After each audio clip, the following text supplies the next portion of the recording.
I did mess it up. I'm clicking the wrong thing. One of these days. Hell, it's only 15 seconds. Let's do it. All right, yeah.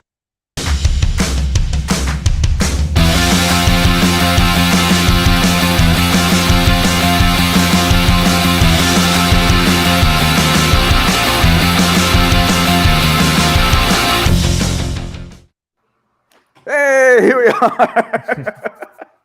Welcome, folks. We are live for Saturday Night 5 here on October 15th, and we're going to get into some trade targets tonight. I'm Brian Ford here with my co-host Josh Walker. Josh, how you doing?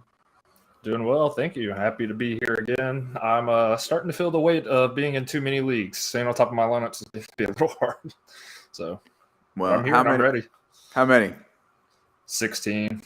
But I'm in too many redraft leagues, so there's more work to be done. There's, more waivers, more fab. My dynasty leagues are a little bit easier. Depends. Yeah. Most of the ones I'm in are pretty deep leagues, so there's not much out there. Yeah, I'm in over 40, and I gotta cut down. I cannot do that. I'm gonna have to cut down this year until I get better at it. Yeah. So, folks, if you're watching us here live on the YouTubes, or if you're watching us recorded afterwards, please make sure that you subscribe to the Going for Two Live YouTube channel. Maybe even give us a thumbs up on the video and a comment or two that is at least polite. Yeah, that'd be great. Please, I'm sensitive. If you're listening on audio, the next day or so, pause it. Go to the Going for Two Live podcast feed that you're on. Subscribe, and rate the feed and write a little review for Dynasty Saturday Night 5. It'll help us out a lot. So, just to remind folks who might be new listening, we do Dynasty Saturday Night 5. It's sort of a fun Saturday night hangout sort of thing, and what we like to do is use lists of 5 as a vehicle to just discuss Dynasty, right? And so this week we're doing 5 early trade targets. So we're about 5 weeks in to the season. A lot of people are deciding in Dynasty whether they're a contender or not, or some people who are contenders, but their points for makes them look like pretenders, and et cetera, et cetera. Bye weeks are upon us, injuries mounting. So the trade activity will hopefully be picking up in your leagues. And so we're here to help you tonight with some trade targets for both teams who may be competing and teams who may not be competing. Josh, have you seen the trade activity in your leagues pick up a bit lately or no? Not quite yet. There's been 2 different leagues that have been a lot more active than others all year, and they have. But I think once bye weeks come in, I'm getting hit harder than most in week 6. So I think once week 10 comes around, because I know that's my huge issue in my Scott Fishbowl league, I think it's going to really pick up once some more of these better teams go on buys. Okay, but not quite yet. I think there's people are still maybe trying to figure out, but I'm trying to stay ahead of it and go ahead and make some trades. Yeah, I'm seeing it pick up a little bit here and there. I'm hoping it'll continue. So our friend Kyle Senra checking in at Senra Says on Twitter. Thanks for tuning in and jumping on tonight. Appreciate it. Let's see. And our friend Julia, as always, hanging in. And always yes, very polite. You always are very polite, and we appreciate that. All right, so we're going to do 5 early trade targets tonight. We're each going to have a list of 5 and talk about why we think they're trade targets. But allow me for a minute to sort of explain the difference, the way I see it, between a trade target and simply a buy, right? I think, first off, everybody in some situation, for the most part, could be a buy. And everybody in some situation, for the most part, could be a sell. So that doesn't really do it for me. And when people say buy, they often mean sort of buying low, buying the dip, etc., more like a stock market decision based on like return on investment and that sort of thing. And, and sometimes for some people, buy is more of a speculative buy, which is, similar. The idea that you're going to buy at a value with the intention of flipping that asset later. We're not doing that, right? That's not what we're doing tonight. What we're doing tonight is things that are specifically meant to help your team, right? In Dynasty, right? I mean, if everyone's calling somebody a buy, are they really a buy, right? And if everyone's, saying they're a buy low, like, okay, fine, but what's the price, right? So we're going to try to, if we can, get maybe a little bit on a price we'd be willing to pay for these folks too. I mean, for me, a target it's helping your current situation. It may mean using fair value, clutch the pearls, maybe even a slight overpay if if you're a contender and it helps, fill a hole. So, it's not really this sort of stock market way of looking at things or day trading way of looking at things. So just let's keep that in mind as we move through. Any thoughts on that, John? No, I agree 100%. All the guys I have on my list, it's not just guys where someone sends me something, I'm like, oh, that's good value. It's people that I'm actively going to go try and get, and like you said, even overpay a little bit just because I think they're what my team is missing. Mm-hmm. So, yeah, I think that's better. Someone sending you an offer and being like, oh, that's fine, I'll take that. But I'm actively going out and trying to trade for these guys if they feel a need for them. All right, so why don't you kick us off then with one of your guys? Yeah, I'm going to start off with T. Higgins. And I think yesterday or this morning, I put out an article in the first. My second thing is talking about the gap between T. Higgins and closing or narrowing. But so I'm going to point out in 591 routes they ran simultaneously before last week because Higgins was out, I believe. Higgins leads Jamar Chase in targets, 136 to 116. He leads him in catches by 21. He leads in yards, and he leads in PPR points. Touchdowns do favor Chase, but there is like a lot of room for regression, and I think we're starting to see that now because Jamar Chase hasn't really paid off on his price tag. He's not been bad. But I just think T. Higgins has legit wide receiver one upside, even with Chase in the offense, just because they do pass a lot. They're on a good offense. And in only 14 games, he got 1,000 yards last year. And I didn't realize he'd been that much better than Jamar Chase when they were both on the field. It's not that much better, but, based on getting him in third or fourth round, I'm definitely going to go out and try and trade for him. Yeah, when we were talking about who was going to take Higgins in the DM chat there, I was thinking exactly along the lines that you were, that the sort of gap between them is closing, getting narrower, but not their value on the market, right? So, yeah. You can get a Higgins for a lower price, I think markedly lower price than Jamar Chase. And I don't think the ceiling is all that much different. So what would you be willing to pay for a T. Higgins?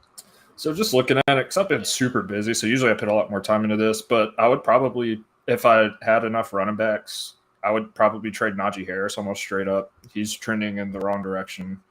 I think you could find someone who needs running backs or who just likes Najee or even the Steelers, like a Steelers fan, probably make that trade. And honestly, I wouldn't do it straight up. I wouldn't trade Jamar Chase, but if someone I would need like a pick back. So if I sent Chase, I would need Higgins and something else back. But I wouldn't be that surprised if somebody did it. And then maybe just if I was doing picks, like a first and early third is what I'd almost be willing to give. If the person you're offering Najee to is just out on Najee now, given what's going on, is there another running back maybe to fill their hole or? Yeah, let me look. I have a little list here. So around that same, I don't hate giving up Nick Chubb just because he's getting up there. He doesn't get a lot of passing work. Maybe even Austin Eckler if you're just not – like I said, this is if you're good on running back. I would trade these guys. He's doing good, but I think he's also getting up there in age, and Higgins is 23. So those might be some other ones, but maybe even Aaron Jones if you could persuade someone to do that. So let's say you were not a competitor and you're not moving veterans like, Eckler or Chubb. How would you try to put something together to get a Higgins? I would, sometimes I do this. I've been too busy lately, but I try and talk to the person. Sometimes even call them up. I hate talking on the phone, but it's the best way to get a trade done. I've gotten more trade done talking on the phone than I had through text. So you can kind of figure out who they like, have them look over your team while you're on the phone. Maybe give up like if you're in a rebuild and you got a lot of rookie wide receivers, you could probably try and ship off maybe like a Treylon Burks plus and try and get T. Higgins back. See, I'm thinking I would offer like a consolidation where I would give them like multiple pieces for depth for bye weeks and injuries, right? And then try to get Higgins back that way. So, but yeah, just a lot. I think it might take a little more than just some fill-in pieces, at least for the people I know, or at least if I had them. Right. All right. So let's see. Who do I want to do first? Let me go with Derrick Henry. Now this may seem obvious, right? Derrick Henry's good. You trade for Derrick Henry, but this is another situation where I think, from what I've seen out there, folks are still a little concerned, a little down on Henry being, I think, 28 pushing 29 or 29 already. But he's looked very good this year. He's produced well, and it could get better because, as my friend and co-host Jesse Schneeman pointed out on Dynasty Fever, it's about to get colder, and that's Derrick Henry time, right? And so you may now see the production go up. So now might be the time to buy. Obviously, this is for a contender to buy, someone who's competing. So, maybe you're going to get those 200-yard, 3 TD games again. Maybe not. But either way, if you're going to get him, now's the time. There's no reason for anybody who's not competing to get him. I think you'd have to be okay with him retiring on your roster, possibly. I know some people are like, "I'll never be left holding that bag. Nobody will retire on my roster." I think it's a little much, a little extreme. But if you get Henry, win the ship next year, you're gonna have trouble. You're gonna have trouble moving him. He may have to retire on your roster, or you're gonna have to just take less than what you paid, which is fine. So I think if you're a contender, you're going to have to give up your late first plus more, by the way. I think maybe adding maybe a Mooney to somebody who can wait on him to produce better in Chicago, or Ayuk, add that to the late first, sprinkle in some more. Right. I know there are some folks who just say, it's Derrick Henry, I'm getting 2 firsts. And I just don't think that's out there. And I don't think contenders who want or need Henry really have those 2 firsts at this point in the season. And most of them don't, from what I've seen. If you're selling Henry, though, you got to look for a competing team that may have an injury like Javonte, a disappointment like Najee. And look for teams that have total points who are lower than a couple teams behind them. If that number 4 team or 3 team is, 4-1, right? But they're lower in points than the 2 people behind them. If they're savvy, they see that and they know that they're running on a little luck. So, prey on that and ship Henry to them. On the DLF Trade Finder, though, it seems like you could get him for less than even I would pay for him. And I'm not, super in love with him. Let me throw these out for you. These are pretty straightforward. October 11th, Rachaad White and a 23 first. We're going to assume mid to late for a competing team for Henry. Yeah, I would. If I'm trying to rebuild, if I'm competing, I'm obviously not going to take that trade. But, Rachaad White's getting more usage now, so he won't be just hold and see what happens. He could have some value this year with a first. definitely lean that side if I'm trying to rebuild or wait a few years to win. All right. Okay. So wait. So if you're rebuilding, you would take the Rachaad White And the first, side? yeah. All right. But if you have Henry, you'd want more. Probably, yeah. I would probably want a little bit more. Yeah. Me too. Yeah. All right. B-Rob and a 23 first for Henry. If you ask, I'm trying not to jump too quickly on B-Rob because it was like his first, second game back or ever, but he didn't look as good as Antonio Gibson did. But the usage is going to be there. I don't see them moving off of him unless he's just bad, and I don't think he's going to be bad. Mm-hmm. So I had actually Robinson a little bit ahead of Rachaad White. Mm-hmm. I might try and throw on like maybe an extra third or fourth. I wouldn't need much more, but I would still need a little bit more if I'm moving Henry, just because he's producing so well right now. This one I think is super interesting because it's all about what do you think about this player's ceiling. Rondell Moore and a 23 first for Henry. If it weren't for Marquise Brown on that team, I would be a little more ready to go in on Rondell Moore. His ADOT's up this year from 1.7 that it was last year, but it's still below 5. I think I would need a good bit more than just Rondell. I might try and throw in like Damian Harris. He's hurt. His stock is going down a little bit. I might try and throw something else on there to get a little more. I just don't trust Rondell Moore enough yet to give up Derrick Henry. Yeah. All three of those, if I had Henry, I'd want more. Like I said, it seems like you can get him for lower than even I'd pay for him. And I'm not even a person who was like banging the table for like I need 2 first. I'm going to touch on this person next, but I actually had Derrick Henry in one of my trade targets to get a younger back. I'm about to talk about ETN, but how do you feel about ETN for Henry if you're trying to go all young and restructure your team to get a lot younger? Well, I need more, and that's not just because I'm down on lower than consensus on Etienne. But if you're not in the market for Henry, if you don't have the assets, here's a pivot for you. Down the stretch, Elijah Mitchell's coming back. I think people have just buried him and way underrated and undervalued him. And he's obviously going to be less expensive than Henry. He was already debunking the whole Shanahan curse thing last year. I'm going to expect him to see a lot of the running back touches when he gets back. So he's an alternative to Henry. But do you want to launch into Etienne then? Yeah, I will. Just touch on the Elijah Mitchell. I think now is the perfect time to go buy him because the only complaint people had about him was he doesn't stay healthy and he's on the 49ers. But Jeff Wilson looks good as a starter. So, it's not analysis to say someone could get hurt and they get hurt. So I think now you could probably get Mitchell plus for, probably about the same price as Rachaad White. I've seen a lot of people dump on Mitchell lately. But yeah, I'll hop into ETN. So his usage is trending in the right direction over the last 3 games. And in those last 3 weeks, he's seen an increase in the passing work.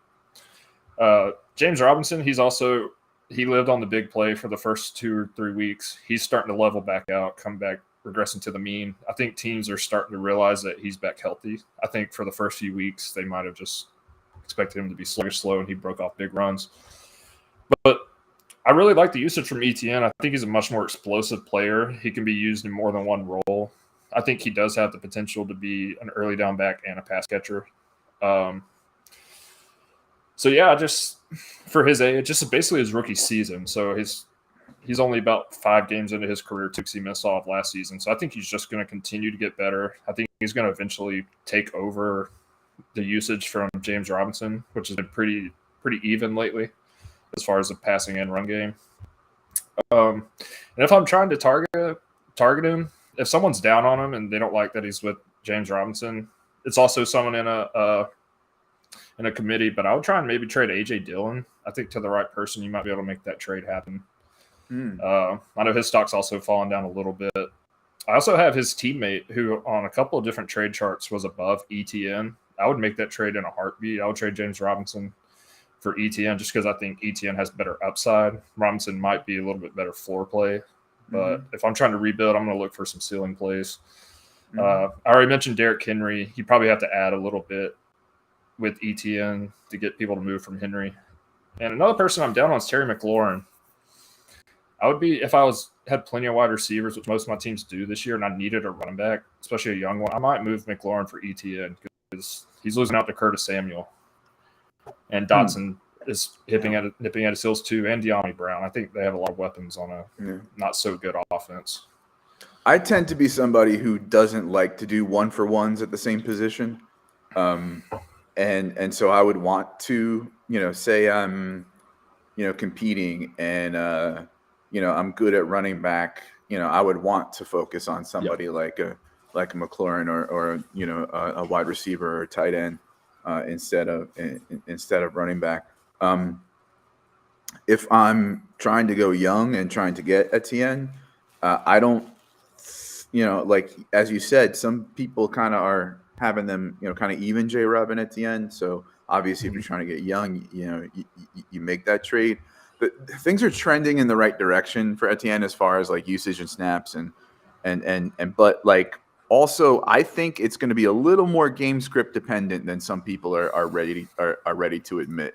The Etienne truthers are just like, his time has come. And it's like, really though?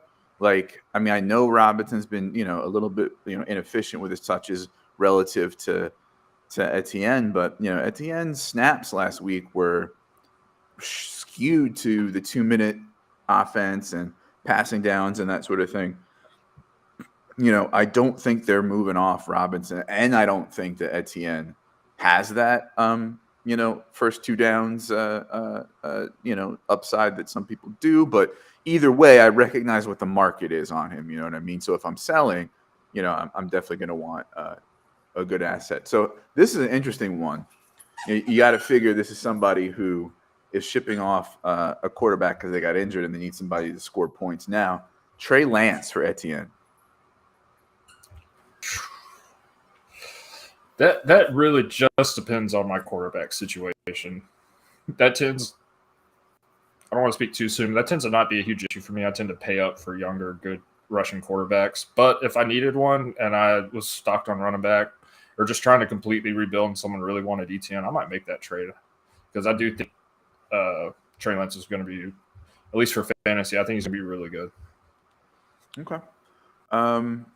Let's see. My next guy is going to be let's move off running back here and go to Dallas Goddard.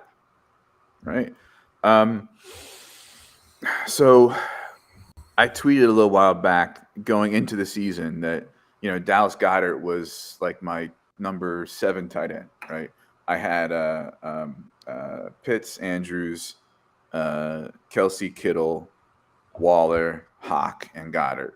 And the only reason he was really that low was because I wasn't a Hurts believer. Mm-hmm. Right? So I'm wrong on Hurts. I still maintain I'm not as wrong as people think. Right? That's fair. But I recognize new information, and I think Goddard is up to like 5 right now for me. So and that's in recognition of what he's doing, what Hurts is doing, right? So I'm no dummy, right? What I like about this, though, is he's a player that I think a competing team can go after, and I think someone who's not competing can go after. People don't realize how athletic Dallas Goddard is, right? Like, go on Player Profile and look at his metrics, right? Watch him get yak on the field, right? He's like, and I think he's like 6. I forget what. I don't know how big he is. He looks, but he's like 256. He's a big dude. Yeah, and he moves, right? Yeah.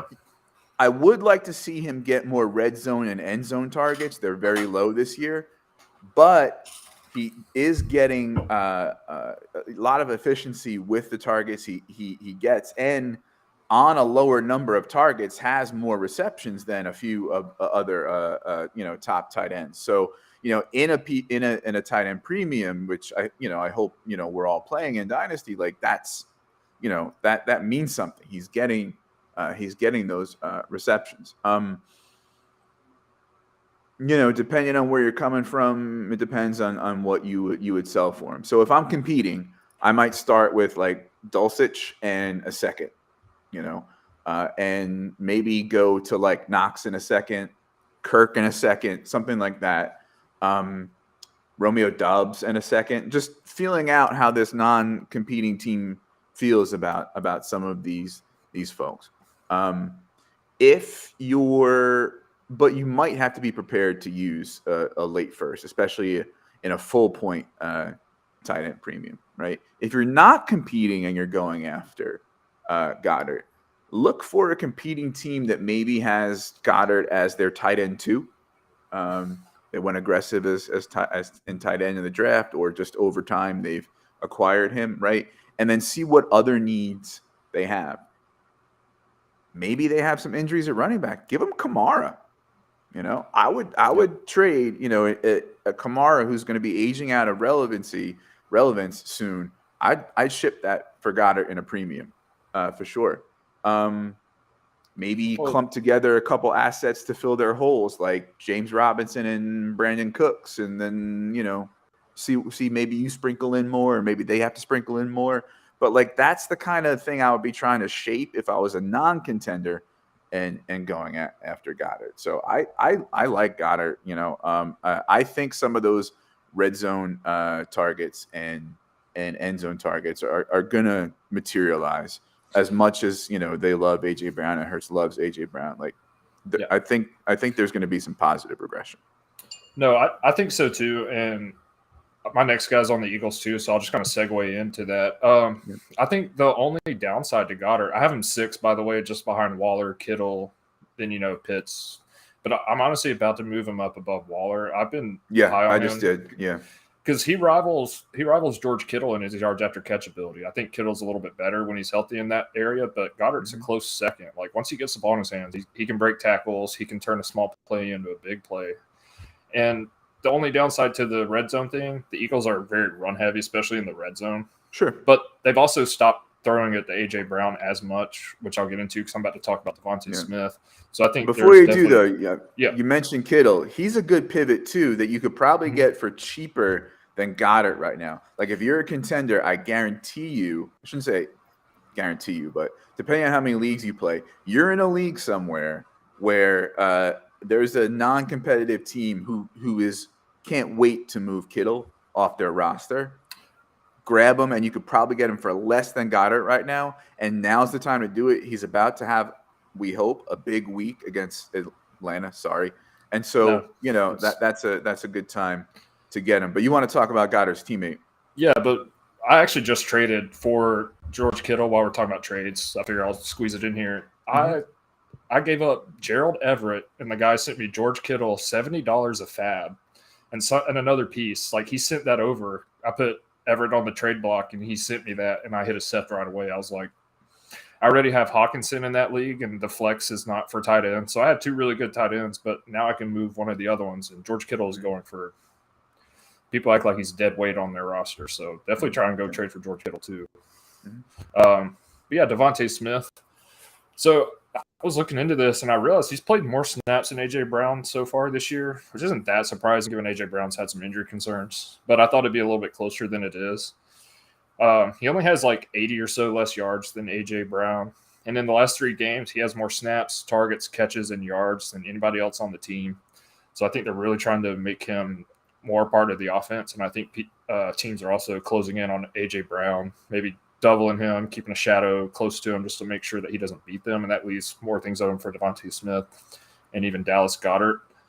And he's still being overlooked. I still don't think he's at the like where he should be. I've been looking at different trade charts and all that stuff for a second-year player who won a Heisman, had one of the better college years. I think he's still improving. There's no sign that he's not going to improve.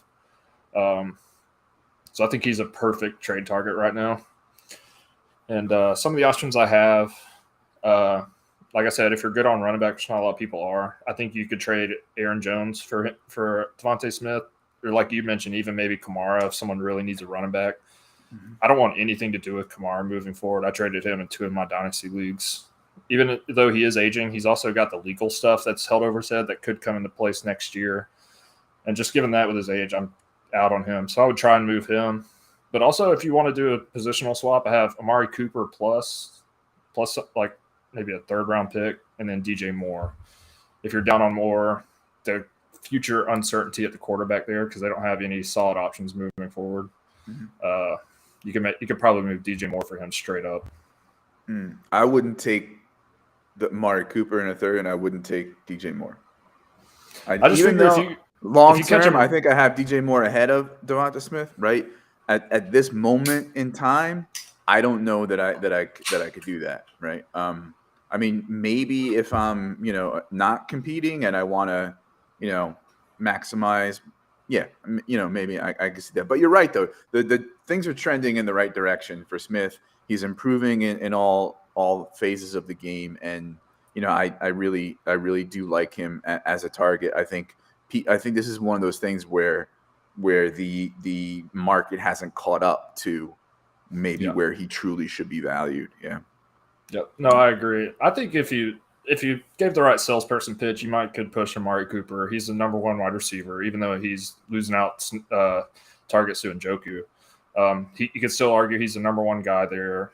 He has a higher ceiling. I think on his big days he can have more points, but he also has those bust days where he does nothing. So I think if you catch someone on the right week, right after a big boom game or two big games in a row, you might be able to push him off for Devonte Smith.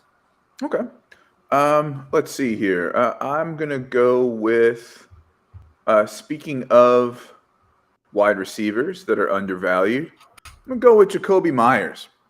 So, listen, I was wrong on Jacoby Myers.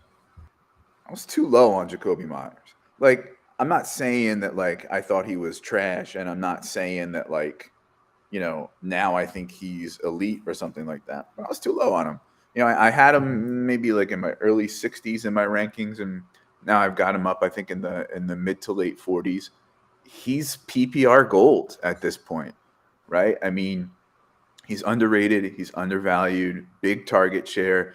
He's good on targets per route run, very good on targets per route run. I just, I have to admit I was wrong, right? I could see a competing team going after him, and I think he's young enough and useful enough that I think a non-competing team could go after him too. If you're competing, right? See what kind of picks might do it. The person, in the situation where they're not competing, they look at Myers, it's not sexy, right? Maybe they'll move off him for less than you think, right?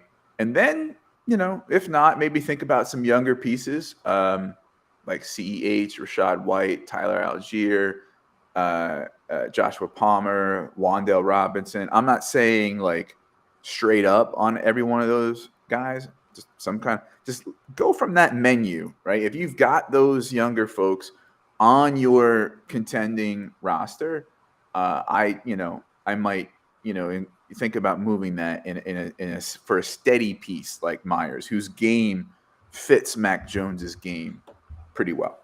Yeah. Now, if you're not competing, right, and you're trying to move other assets like older assets for Myers, think about what the competing team could use now. Think about maybe Monty, Singletary, J-Rob, Kareem Hunt.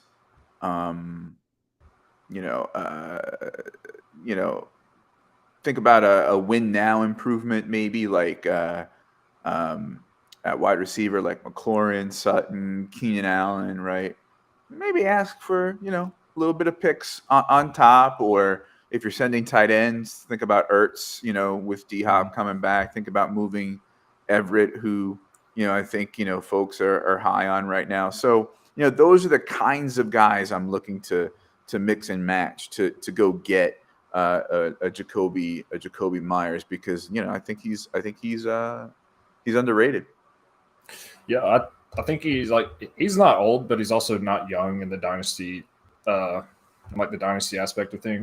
But he's already shown this year he's pretty much QB proof, at least for what the Patriots have. He had a 100-yard game and a touchdown with Bailey Zappi as the quarterback. He's doing good with Mac Jones. I love Jacoby Myers this year. I've never drafted him until this year, but I have him and Lockett, my Scott Fishbowl, and they've been my two flexes. They're unsexy, but he's producing really well, especially in PPR. He's 25. Yeah, that's what I'm saying. I think people are still down on him because for a whole season last year they were just talking about how he can't score touchdowns, and that's just really bad luck. He's obviously shown that that's not an issue anymore. And I think he's kind of a late bloomer, I guess would be a good way to put it. He's like hitting his stride a little later than people might, but he's still got plenty of life in his legs.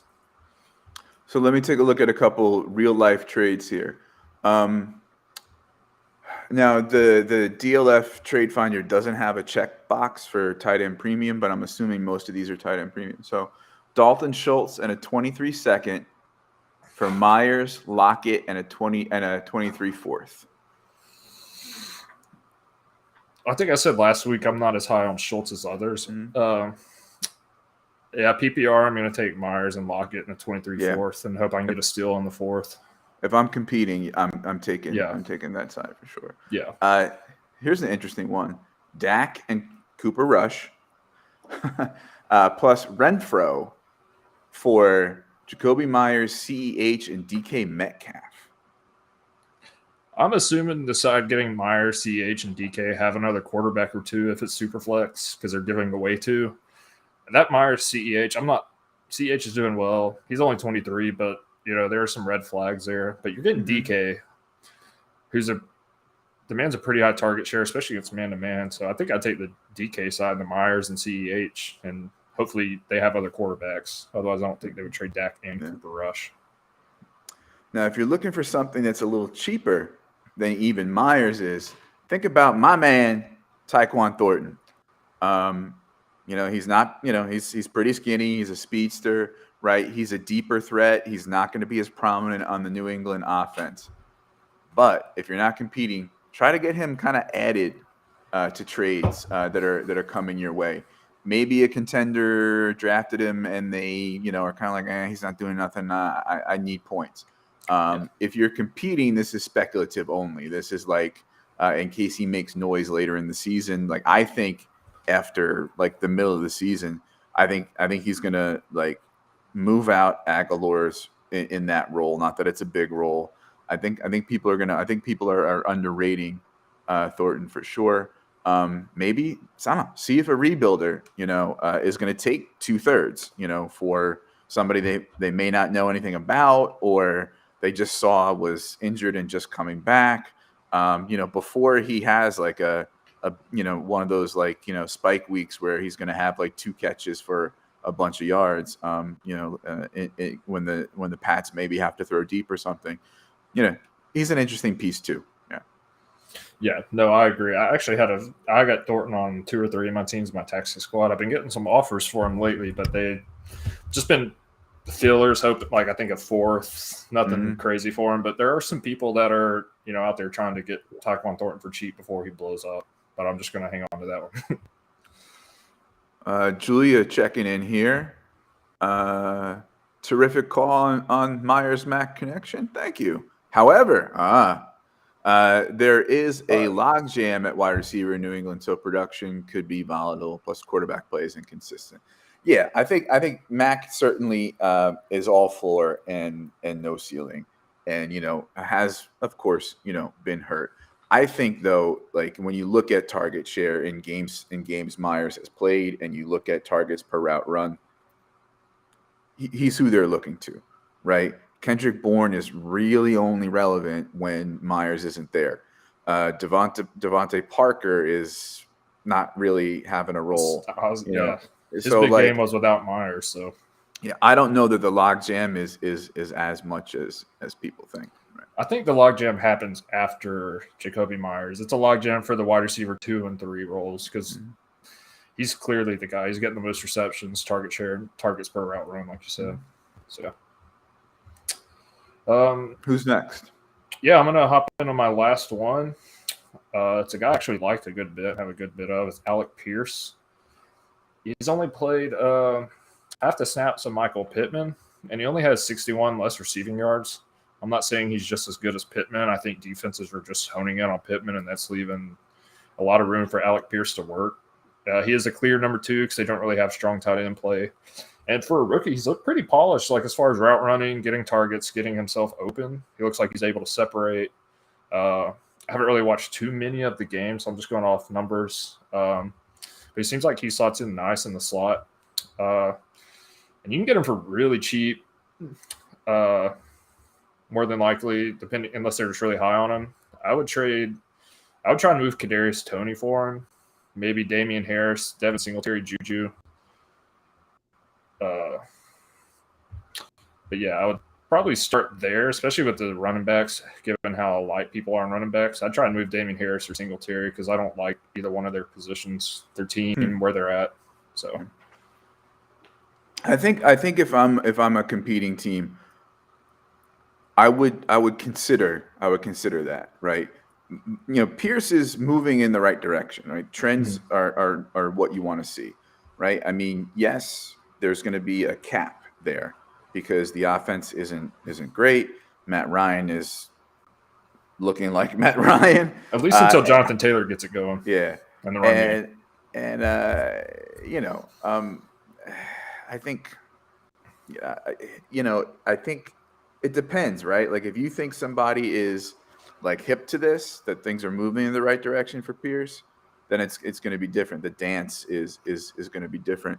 Kyle mentioning something important that I did not know. Myers is in the final year of his contract, so that would be something to watch in the winter. Absolutely, right?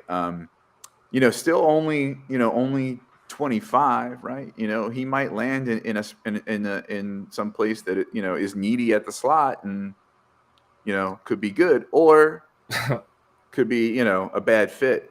He could go to Chicago or something. Oh, jeez. By the way, that's not your last one. Yeah, no, I realized that. I skipped over one for. All right.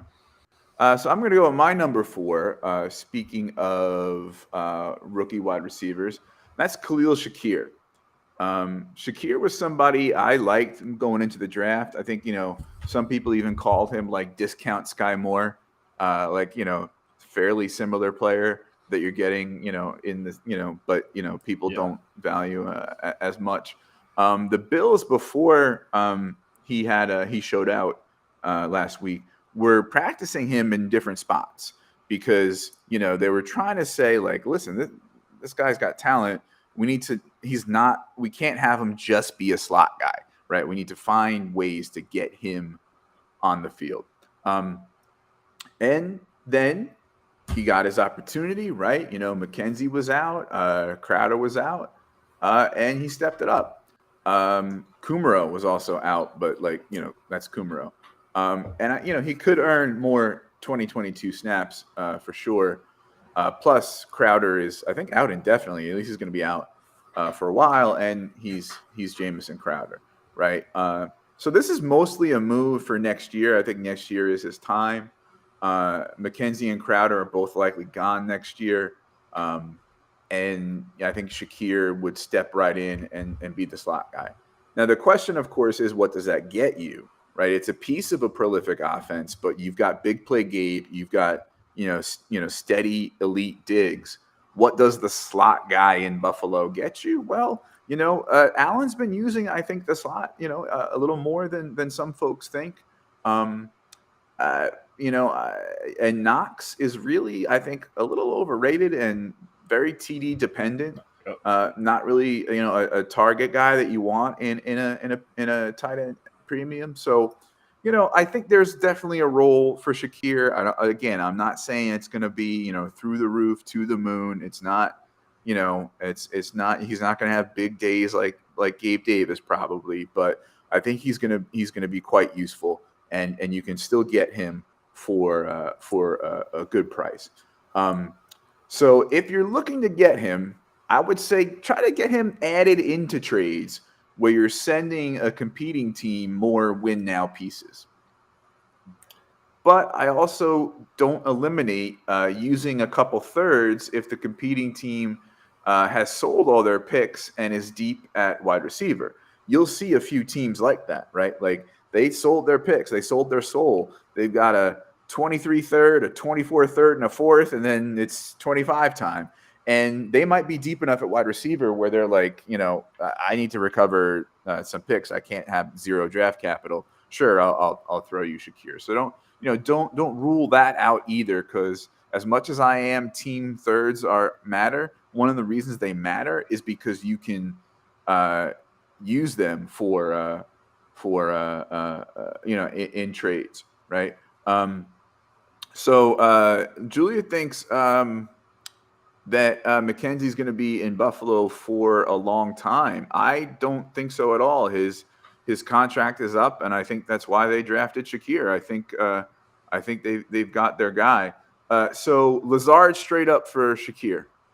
If you're a non-competing team, are you going to move Lazard to get Shakir? Yeah, I would move that. I was not very high on Lazard. Like, if you're trying to win now, he's not that bad because he does get some red zone targets and touchdown, but I'm not that impressed with any other part of his game, really. Mm-hmm. So I would definitely do that. Yeah. I would try to get a little more added to Shakir, but yeah, if you're not competing, that fits your plan. Here's a bigger one. Josh Jacobs, Joe Mixon, and his partner Pirine for Shakir plus James Cook plus Judy plus a 23 second. If I like say I've got Eli Mitchell and Jonathan Taylor as my running backs, and I don't really have much after that, and Taylor's injured and not been producing, I think I would almost take the Jacobs and Joe Mixon side. Especially P-Run's just there. I'm not. Mm-hmm. Cook is still a year out from being useful. Shakir might be also, and I'm not that high on Judy. Like, I'm not down on Judy, but I'm not as high as most people. So I think I'd take the running backs in a year like this. I think if I'm competing, I grab up Jacobs and Mixon, especially if I'm good enough at wide receiver to move a guy like Judy. If I'm not competing and I'm the team receiving the Shakir side, Judy in the second are solid, right? I would try to get a little more added to the Shakir and James Cook aspect of it because, Jacobs and Mixon are plug and play top running backs. People are way too low on Josh Jacobs, right?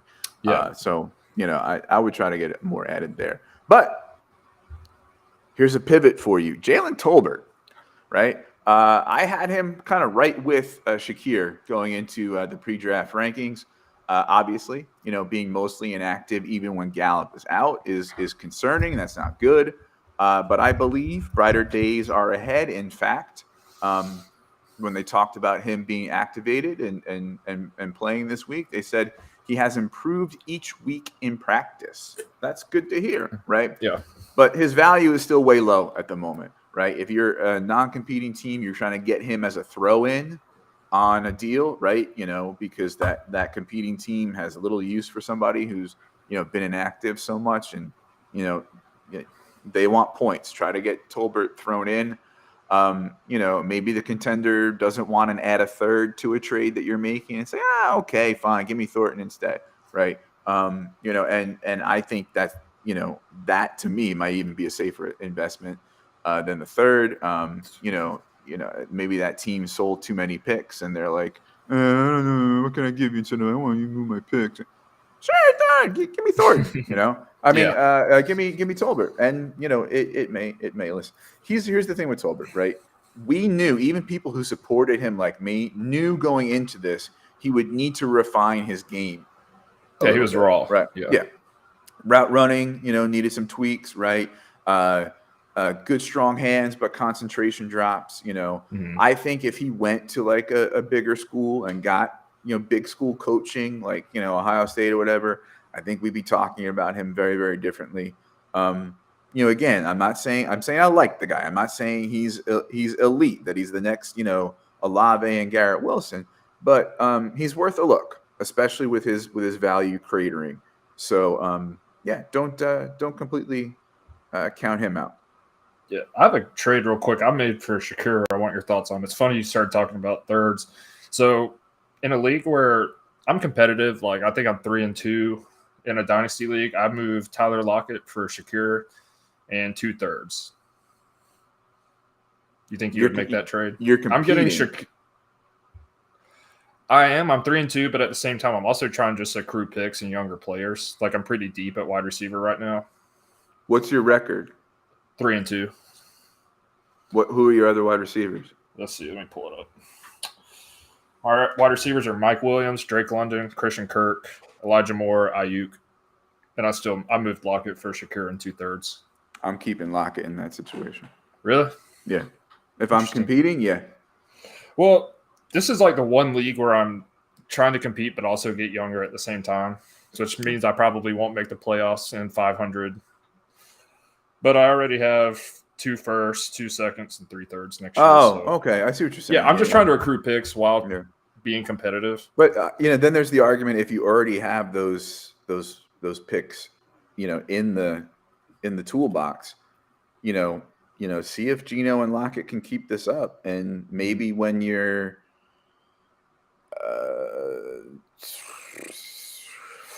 5-6, and it's not looking good, then you move. I don't know, but then there's a really good chance that Geno starts realizing, hey, I'm Geno Smith, right? And he turns into what we think Geno Smith is. He's playing a little above his head right now, but there's also signs showing that this might hold up.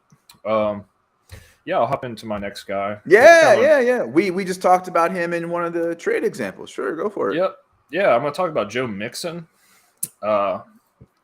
He's basically, when he's healthy, he's like a guaranteed almost top 12. I think there's one year that he didn't finish top 12 and it was like 15th.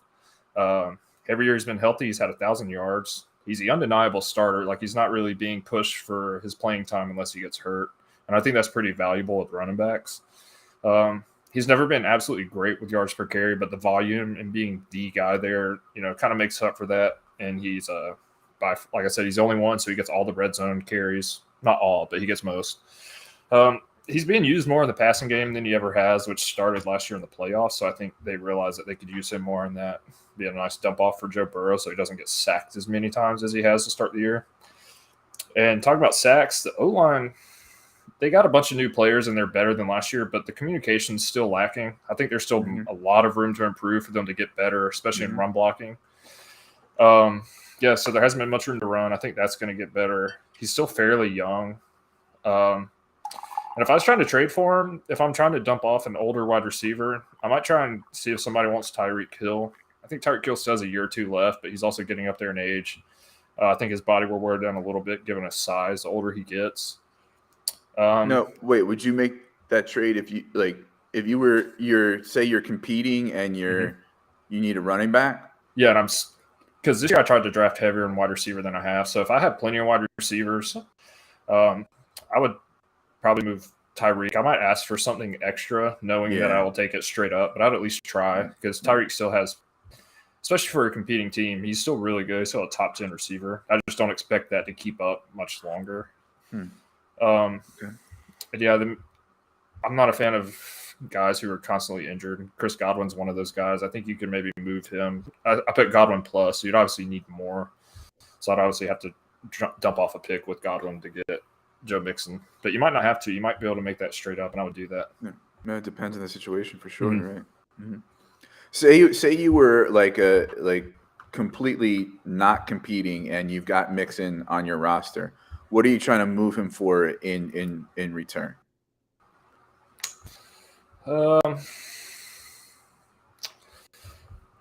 Definitely shoot for somebody younger age than him if I'm not trying to win. I think to the right team, you might be able to sell him off for DK Metcalf, someone who doesn't believe in Geno in the passing game.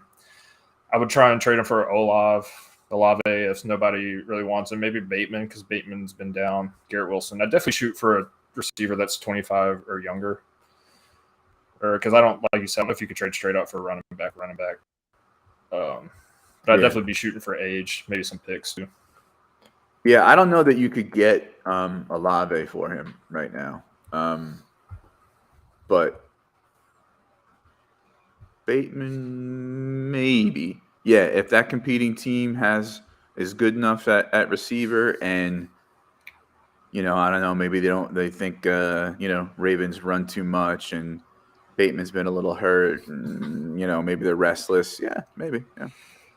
Well, I mean, Mixon's only 26. I mean, he's had a lot of years as the main back. He hasn't had a ton of injuries. There's been some questionables. He might have missed a game or two or not been 100%, but he's pretty consistent about being out there, and that could wear down after a while, but he's still fairly young, so I'm just hoping it doesn't turn into a Zeke Elliott where he just gets old, turns sluggish. So you asked, I mean, you talked about the offensive line, and I was talking with Jesse on Dynasty Fever about this, a few days ago, and I don't know if you remember, but the NFL draft going into it, there was like a meme, and it was like a silhouette of Joe Mixon throwing to Jamar Chase, but it was not being completed because the O-line was bad. Yeah. And then there was like a good O-line, and then him throwing to literally anybody, and it's complete, right? I know what you're talking about now. They did try to improve there, and it's only been a few weeks. Do you think, like, if you're a betting man, do you think like that O-line, once they start getting to know each other more, is going to gel, and we're going to see Burrow under less pressure, we're going to see Arrow up on Mixon, that sort of thing, or not? Yeah, I think so, and I think because I have Higgins and Mixon, I think that whole offense is going to keep gradually getting better, because my philosophy, like, if I was a GM, I try and build from the trenches first and then make your way outward, because there's been quarterbacks who aren't studs or wide receivers who aren't studs. As long as you give a quarterback in the NFL time to throw, he's going to find people that are open. So I think they're a better line than they were last year. They're just all new. I think 4 out of 5 of them are all new players that weren't on the team last year. So that's going to take some time, and I think it will get better. All right. So before we wrap things up, we're just going to put some salt in the wounds here. Julia wants to know temperature gauge on Atlanta, Josh. What grade would you give Coach Arthur Smith after 5 weeks? Like a C-. And the only reason it's not a fucking F is because they've been competitive, but like the way he uses Drake London and Kyle Pitts is like actually starting to piss me off. I usually don't get too upset about Falcons games because I don't expect that much, but it's frustrating, and not a lot of Falcons fans feel the same. A lot of them like Arthur Smith, and that makes me believe that he's not going anywhere for a few years. So I'm not happy about it. Well, and we have one more Falcons related question.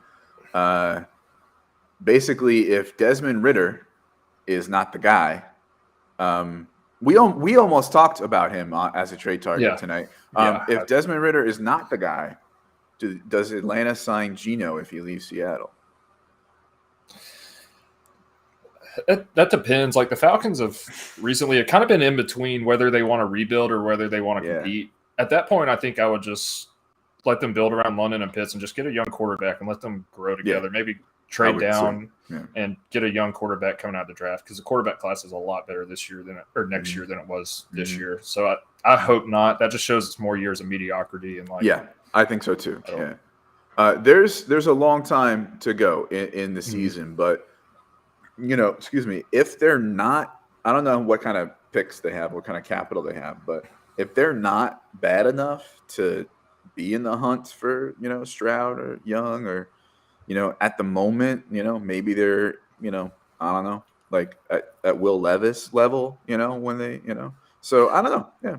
I mean, at some point they got to move off Grady Jarrett, Deion Jones. They're getting older. You can still get something for them. Like the fact that they keep having these guys around, Patterson's still the running back. It's like, I don't, they got a new GM recently, so I'm hoping things turn around here soon. So what do you think about this? Mr. Scampers checking in again. Thanks for watching, Mr. Scampers. Bengals offense is out of sorts. The O-line should improve, but Burrow has been forcing missing opportunities. I don't know. I think those two are related. What do you think? No, I think it's definitely, and might be a knock on Burrow, kind of like Zach Wilson. He might get a little more skittish when the pocket collapses. I don't know how comfortable he feels running out of the pocket. Like, I know his knee's still like a year off from injury, but that might still be in the back of his mind. I think they're related. I think he'll settle down once he puts a little more faith in his offensive line and realizes that they're going to do their job. All right, one more from Mr. Scampers. This is an interesting question. Howell, Corral, Ridder, who would you stash? So as the non-Atlanta fan, I'll go first. Going into the draft, I had both Howell and Corral above Ridder. Ritter has athleticism, but I thought needed to really improve on multiple aspects as a passer. And I thought Corral was a safer floor, as well as Howell. I think I had Corral and Howell and then Ritter. At the moment, Corral is on IR, right, for the whole year. And he's coming back to Carolina, who is going to be in God knows what going on, right, with them, and may even draft a quarterback. Because let's face it, Corral's Corral. He wasn't elite. Howell's interesting though, right? Because Carson Wentz isn't going to be there next year, and it may even be Howell's season, soon, because he's got a fractured thumb or finger on his throwing hand. Wentz does, right? I don't know. Would you stash Howell with McLaurin, Dotson, Curtis Samuel, Diami Brown, and Ron Rivera as a coach? Or would you draft Ritter, who I think is in a better Would you stash Ritter, who I think is probably in a better position to step on the field sooner, with Arthur Smith as a coach, Kyle Pitts, Drake London, and maybe Algier at running back? Yeah, I actually have Howell higher than Ritter. I was very impressed with what I saw from Howell in the preseason. I wasn't sure if his game would translate to the NFL, but he doesn't have as clear of a path to playing time, but he has more weapons. I like Pitts and London better than most of the guys on the Commanders, but that's all the Falcons have right now. I think if Howell stepped in, he would do a little bit better sooner. So I actually have Howell one spot ahead of Ritter, so I like him a little bit more out of those three, and Corral's a good bit lower. Devil's advocate, the Commanders are in a better position to relegate Howell to forever backup and add quarterback because they have pieces elsewhere. Whereas the Falcons have greater needs elsewhere, may have to ride Ritter for a little bit and see if he's the guy. I mean, this all depends on what things look like at the end of the season, but well, I mean, Ron Rivera's already ran over Carson Wentz with a bus, backed it up, and put it back in forward again. So he basically was like, we're losing because of Carson Wentz, and I think that's dumb. I don't think Ron Rivera is that good of a coach anymore, at least not on the Commanders. I wasn't that high on him when he was with Carolina. I think people put too much into the Riverboat Ron thing. Yeah. But I think if they keep going after old aging quarterbacks that nobody else wants, I think they're going to be in the same spot they're in with Wentz. I think you got to at least give Howell a chance. If it doesn't work out, then he's a backup. You know what you're getting, but I think they should at least give him a shot. Okay. Well, we'll see how that all shakes out. Interesting. So thanks, folks, for keeping with us and spending about an hour of your time with us. We really, truly appreciate it. Time for plugs. Josh, where can they find you and your work? Yeah, you can find me running my mouth on Twitter at Rotonaut, ROTONAUT. But all my rankings and weekly articles, I do 10 things you need to know for each week. I think I missed 2 weeks. I've been busy. But you can find all that on goingfor2.com. I have Dynasty redraft and weekly rankings there as well. So you can find it all there. All right. And thank you, Kyle, saying great job. We appreciate it. You can find me on Twitter at ffjunkie_. And you can find my rankings, the Dynasty rankings at goingfor2.com. The occasional article, I'm more of a off-season writer than in-season writer. Whoa, sorry. Why do I keep... There we go. Jeez, gosh. Every once in a while, it's like, wait, what? What's the guy doing? Is he drunk? You can also find me as co-host of the Dynasty Fever podcast. Record on Wednesdays. Episodes drop on Thursday. That's with Jesse Schneeman. You can follow us on Twitter at Dynasty Fever Pod. And Going for Two, the entire brand the family has all sorts of content for you. We've got a podcast for you on every day of the week. Sunday pregame, and then every night of the week, including after this, stay tuned for a pre-recorded session with IDP Cover Zero, our IDP podcast. Also going for 2.com for all the awesome articles that we have there. Dynasty, Redraft, DFS, you name it. Follow at going for _2 on Twitter, at going for 2 live on Twitter. And if you're inclined, which you should be, please subscribe, rate, and review on the audio version if you're listening. And if you're on the YouTube channel here, please make sure you subscribe to the YouTube channel, give the video a thumbs up, and, maybe even turn on those notifications for the channel so you get to know when the live pods start.